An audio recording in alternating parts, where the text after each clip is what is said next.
There are some NFL legends that actually were pretty much unstoppable in their prime, who put up the most ridiculous stats at the height of their career, who broke NFL records that had stood for decades before they came along, players who single-handedly carried their team to dominance, and who were absolute nightmares on the football field. So we are going through 10 NFL players who actually were unstoppable at the height of their careers.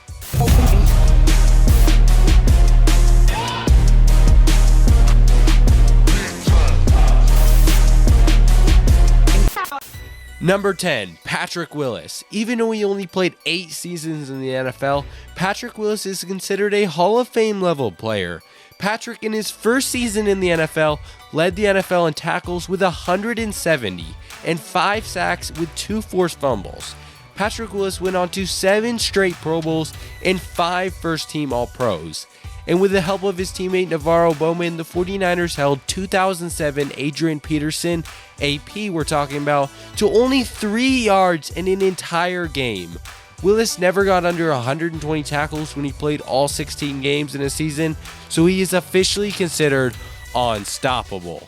9. Randy Moss. In Randy Moss's first 6 seasons in the NFL, he averaged 1,400 yards and 13 touchdowns a season, and which is why he is widely considered the second greatest wide receiver in NFL history. He averaged 80 yards a game for 6 straight years. Moss then, with the New England Patriots in 2007, had 1,500 yards and 23 touchdowns. Moss is part of the All-Decade team in the 2000s and is a 4-team first-team All-Pro. Number 8, Adrian Peterson. I think we all can agree that the season where Adrian Peterson was truly unstoppable is in 2012, when he was the last running back to win MVP and until Derrick Henry, the last to rush for 2,000 yards. Not to mention also winning Offensive Player of the Year that year. Adrian ran for more yards than 24 entire teams in 2012, with 2 200-yard games and 7 runs longer than 50 yards. Only 9 yards short of the single-season rushing record set by Eric Dickerson. And with over 1,000 yards after contact, he averaged 160 yards per game in the last 10 games of the regular season. 7. Julio Jones. And if you guys thought Randy Moss' stretch was impressive, well, I hate to break it to you, but there's a guy named Julio Jones who happens to average 1,600 yards a season for 5 straight seasons from 2013 to 2018. And a 300-yard game in 2016 perfectly shows Julio is truly unstoppable. At 6'3", running a 4.3 40-yard dash and as shifty as any wide receiver in the NFL, Julio is one of the scariest guys you could ever face on defense. 6. Antonio Brown. Antonio had a 3-year stretch where he never got under 1,500 yards.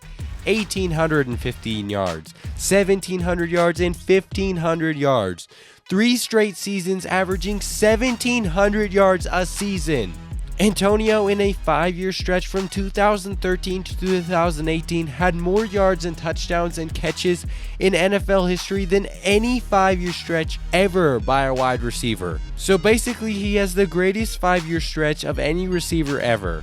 If that's not completely unstoppable, I have no idea what is. The next player is Megatron, Calvin Johnson. He's not on this list at a specific number because I didn't know where to put him between Julio Jones and Antonio Brown, so we're just going to leave a number off of him. I don't need too much of an explanation. We all know he has the single season receiving record in NFL history. Johnson is known for being one of the most uncoverable players ever.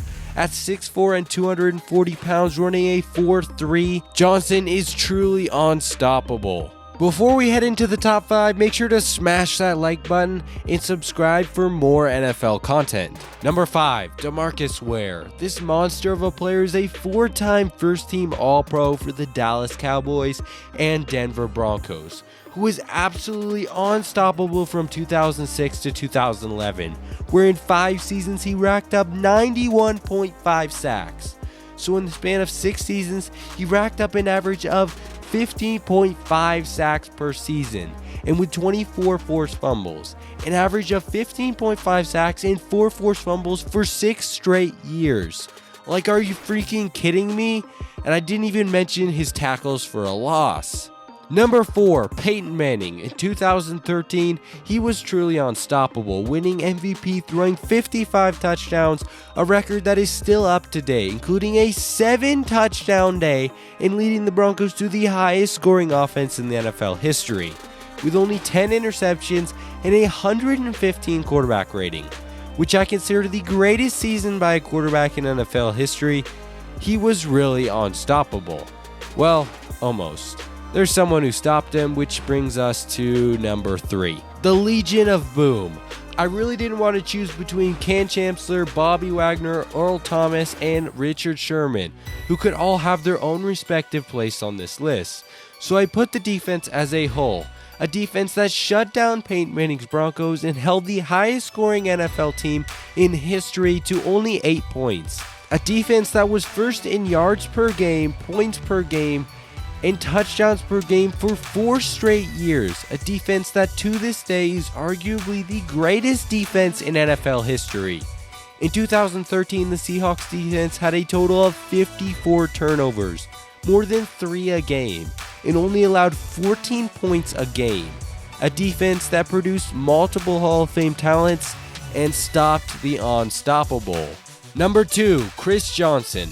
I know this seems a bit high on the list, but Chris Johnson technically has the best season ever by a running back or a skill position player, having the most scrimmage yards in NFL history in a single season, and is arguably the fastest player in NFL history.